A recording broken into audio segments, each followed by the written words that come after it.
Dans cette vidéo, je vais vous présenter comment résoudre une équation différentielle homogène d'ordre 1, donc de la forme y' moins a de t y égale à 0, où a c'est une certaine fonction continue sur un intervalle de R.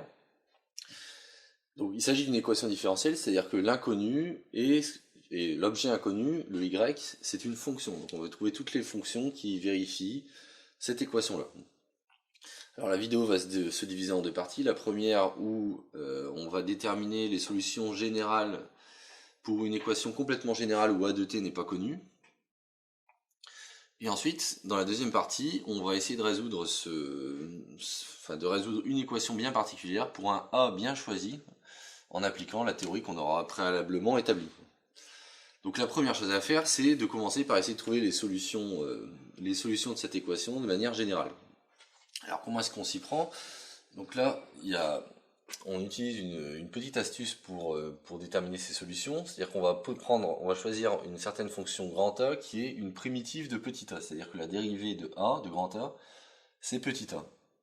Et on va multiplier astucieusement donc cette équation qui est nulle par la quantité. Donc on va l'exprimer déjà sur t, donc pour t qui se balade dans i. En fait, cette équation, elle est équivalente à écrire y' de t moins a de t, y de t est égal à 0.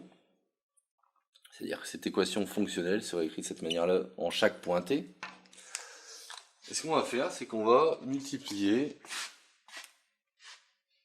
en fait, à gauche et à droite de l'équation par exponentielle de moins grand at. Donc on va voir pourquoi tout de suite. Alors pourquoi est-ce qu'on fait ça? Pour comprendre ça, on va étudier ce petit terme-là et regarder à quoi il correspond. En fait, on remarque ici qu'on a une forme de dérivée classique de l'exponentielle. C'est-à-dire que ici, ce terme-là, en fait, c'est l'exponentielle de moins a de t prime. C'est-à-dire c'est la dérivée de l'exponentielle moins grande a de t, qui vaut la dérivée de a de t, de moins a de t, c'est-à-dire moins la petite a, fois exponentielle moins a de t. Et donc, partant de ce principe, si on gagne l'équation, on a quelque chose de la forme, finalement, u fois v'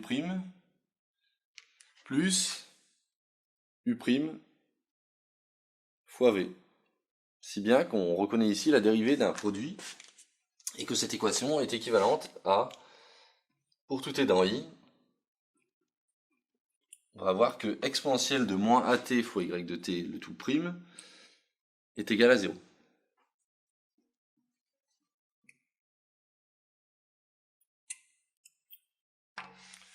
Si bien que le fait que la dérivée s'annule signifie que cette fonction-là, comme c'est vrai en tout t, cette fonction-là va être une fonction constante. Donc il va exister une certaine constante c, telle que,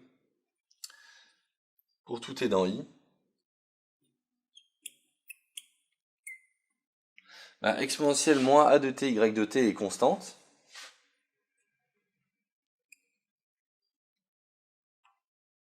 Donc est égal à une certaine constante c, où c, donc c'est un élément qui appartient à R.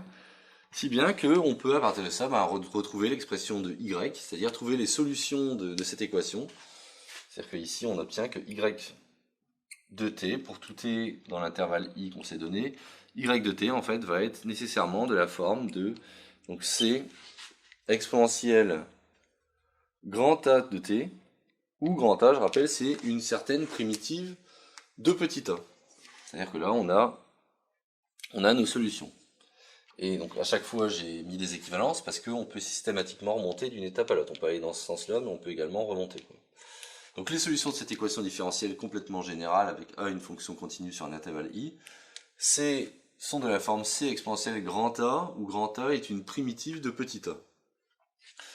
Alors ça va nous aider grandement pour la pratique parce que maintenant, pour déterminer les solutions de cette équation homogène particulière avec un grand A, un petit a qui est représenté ici, petit a de t, qui est représenté ici par la fonction, par presque cette fonction-ci. Donc on va réécrire cette équation sous la forme sous la forme qui est ici, et comme ça on pourra identifier les termes et ainsi déterminer les solutions de l'équation différentielle en question. Donc, cette équation, on peut la remettre sous la forme y' moins cos de t y est égal à 0. Pour quelle raison je fais ça? Parce que tout simplement ici j'ai un truc de la forme y' moins a de ty, et donc j'aimerais bien en fait trouver à quoi correspond mon a, et mon a, bah, il correspond à cette partie-ci. C'est-à-dire, ça c'est mon a de t. Donc bah, qu'est-ce qu'on fait maintenant? Une fois qu'on connaît la théorie, une fois qu'on connaît les solutions de cette équation différentielle, bah, il s'agit tout simplement de trouver grand A qui est une primitive du petit a qu'on a déterminé auparavant. Donc le petit a c'est moins cos de 2t, donc il faut trouver une primitive de moins cos de 2t. Et donc une primitive de moins cos de 2t,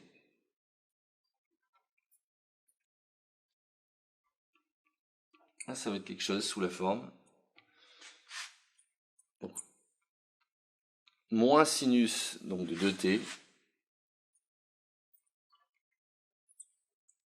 moins sinus de 2t sur 2. C'est-à-dire que quand je dérive moins sinus de 2t sur 2, je retombe bien sur moins cos de 2t. En fait, cette expression, enfin, cette composante-là, c'est exactement mon grand A de t. C'est bien que mes solutions sont de la forme une certaine constante c appartenant à R multipliée par exponentielle de la primitive de la fonction qu'on a déterminée auparavant. Et donc ça termine la vidéo sur résoudre une équation homogène d'ordre 1 à coefficient quelconque.